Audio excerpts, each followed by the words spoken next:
田中ミシンで一番何が売れてますかって言われたら、はいカバスケッキあ、マジですか。あ、そうなんですか。これが砥石って言って、あ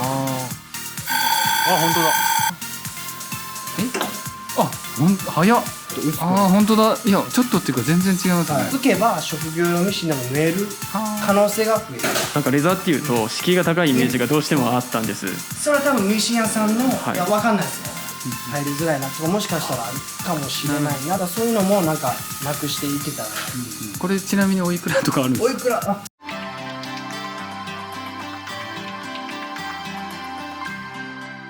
法政バー。じゃあ職業用ミシンとかじゃやっぱ無理なんですね。いやでもはい。職業用ミシンでカバン教室してる教室さんあるんですよ。あ、そうなんですか。はい、だから縫え多なくもな。分縫えないくはない。だから職業用ミシン持ってる人で工業用ミシンを買うんじゃなくて、はいまず革スケ機買って薄くして縫えるようになってあステップアップでその次ミシンみたいな。結構職業用ミシン持ちながら革スケ機まず買う人多い。革スケッキを買うんですね。職業用ミシンでもはい能力って厚みで限られると思う。うんうんうん。だから薄くしちゃうと限界はあるんですけど、はいは作れる可能性が広がるっていうか、い。なるほどね。あ、そういうことですか。はい革好きと欲しくないですね。だから田中ミシンで一番何が売れてますかって言われたら、はい革スケ機なんですよ。あ、マジですか。あ、そうなんですか。革で何か作ってる人がスケ機持ってないってあないんです。あ、そうなんですか。ほとどないんです。はい。ありえないです。包丁で削る人が多い。包丁で。薄くね。靴とか革包丁で削ったりするんですよ。まだもうデコボコやからね。そうですよねうまくいかない。つけるんで。機械でやると平均にシュッと切れる。ただ火花が出るんで、あ、火花出るんですか。火花出るって金属を削るような。砥石が回って刃が回ってそれを当てることで火花が散ってほう。研がれるんですよ。皮を。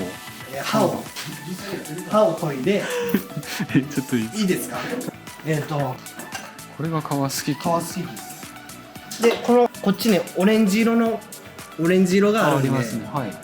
これが砥石って言って、ああ。これをはい刃に近づけるとは火花が出て研がれるんですよ。あ、本当だ。本当だ。ごめんなさい。これ皮をすいてる状態なんですか。いや今皮をきれいにすくために研いでるんです、刃を。だから包丁でもそういうこと。人参切るときに刃が研がれてなかったらなんで切れへんのやってなるほどなるほど刃がそれをメンテナンスでするっていう。ああ、そういうこと。じゃあ最初その火花で散らすやつが必要なんですね。散らして研ぐ作業がいる。ああ、なるほどね。はいはあ。早っ。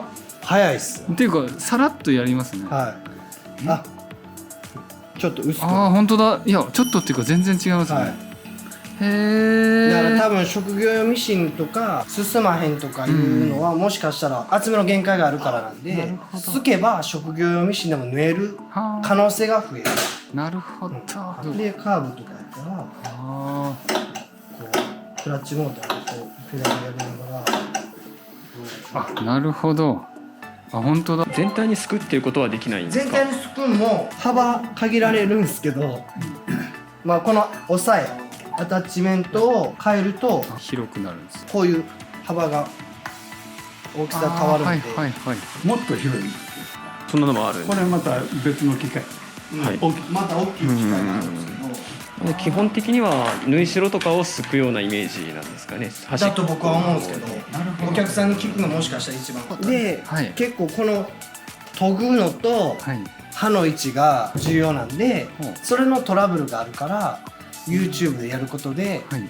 それを解消したいなっていうなるほど。ことでやり始めた。あ、そういうことですね。正解を分からずにやってる人が多い。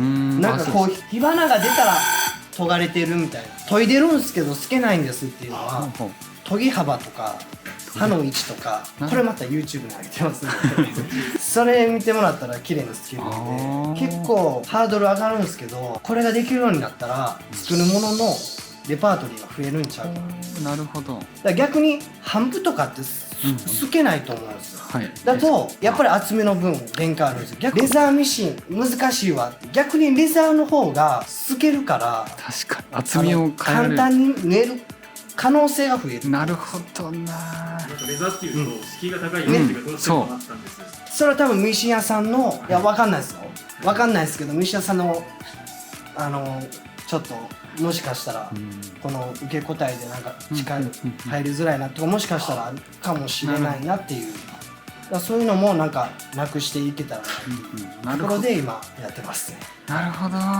これちなみにおいくらとかあるんですか？おいくらまあまあ機種によって15万円ぐらいからスターあそうなんですかトしてますのなるで、ほどだから職業用ミシンの新品買えるなら同じぐらいの金額で買えるかなっていうなる感じほどなんで、レザーミシン何十万で買わなあかんっていうんやったら15万ですあついて、うわもっとこんなん作ってみたいみたいな感じでミシン購入してもらっていいかなるほど。まず1ヶ月1万円貯めて1年でな買えるかるほどなっていう現実的はいすごい参考になりなりました。はい。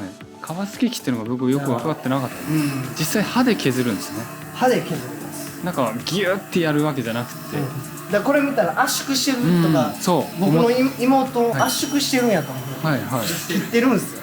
なるほど全く知らない人からしたらそう多分そうですよ。カットしない。法政バ結構大体の質問はさっきの革付き機で解決できそうな解決ねできそうですよね僕だからいっぱい質問見て、はいこれも何ミリいけますっていうよりまず革付き機あるからこれでチャレンジしてくれたら解決する可能性が増えるんちゃうかなっていうような、はい。よくあるミシンの故障の原因とかあります？よく問い合わせで来るなみたいな。ー Thank you for watching.